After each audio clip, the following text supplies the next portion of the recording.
ఈరోజు AP cabinet భేటీ, కీలక అంశాలపై చర్చ.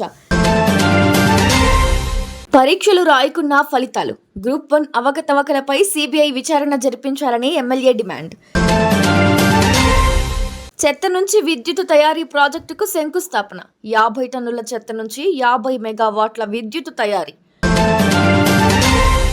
నువ్వు త్వరలోనే కుక్క చావు చేస్తావు, అతనిపై హీరోయిన్ షాకింగ్ కామెంట్స్.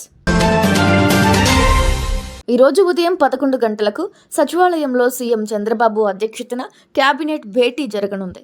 కీలక అంశాలపై చర్చించి ఆమోదం తెలపనుంది. అమరావతి నిర్మాణం కోసం అవసరమైన నిధులు సమీకరించుకునేందుకు సిఆర్డీఏ కమిషనర్కు అనుమతి ఇవ్వనుంది. నూతన అసెంబ్లీ, హైకోర్టు భవనాల టెండర్లు, 30,667 కోట్ల రూపాయల పెట్టుబడుల ప్రతిపాదనలకు ఆమోదం తెలపనుంది. ఐటీ కంపెనీలకు నామమాత్రపు ధరకే భూ కేటాయింపులపై చర్చించనుంది.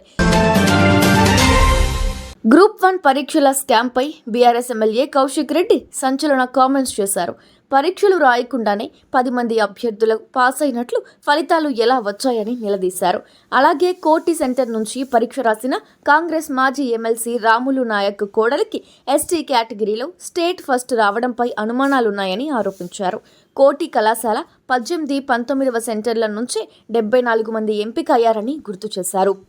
ఇంకొక పెద్ద దొరికిపోయారు అడ్డంగా ఎక్కడ అనేది మీకు ఇప్పుడు చెప్తా.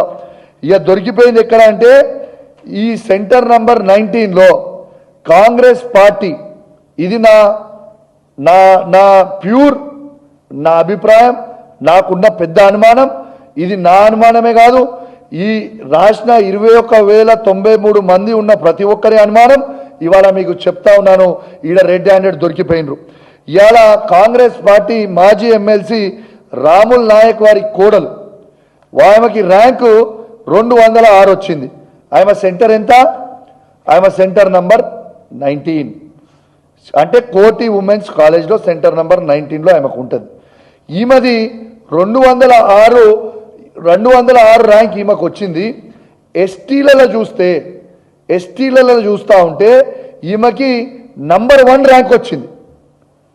ఈ ఎక్స్ట్రా ఉన్న 21,093 మంది కాకుండా ఎక్స్ట్రా ఉన్న 10 మందిలో ఏదైతే వీళ్ళు రిజల్ట్ అనౌన్స్ చేసిర్రో 21,103 మందికి, దాంట్లో రాముల్ నాయక్ కాంగ్రెస్ ఎమ్మెల్సీ గారి కోడలికి ఇచ్చిర్రు అనేది నా పూర్తి అనుమానం.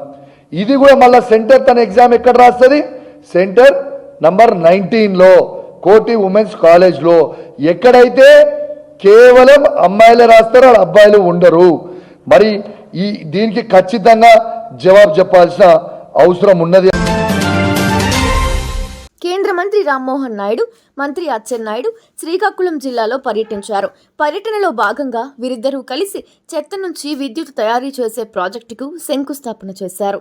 దాదాపు 20 కోట్ల రూపాయలతో నిర్మించనున్న ఈ విద్యుత్ ప్రాజెక్టు 50 టన్నుల చెత్త నుంచి 50 మెగావాట్ల విద్యుత్తు తయారీ చేయనుంది. నటి మాధవీలత తాజాగా తన సోషల్ మీడియాలో ఆసక్తికర వీడియో షేర్ చేస్తూ ఫైర్ అయ్యింది. ఆ వీడియోలో ఓ వ్యక్తి శివాలయంలో ఉన్న బసవన్నకు నీళ్లతో అభిషేకం చేశాడు. ఆ తరువాత నందిపై కాళ్ళు కడుక్కోవడం కనిపించింది. ఆ తరువాత శివలింగం మీద టాయిలెట్ కూడా పోశాడు. ఈ వీడియోపై మాధవీలత తీవ్రంగా స్పందించింది.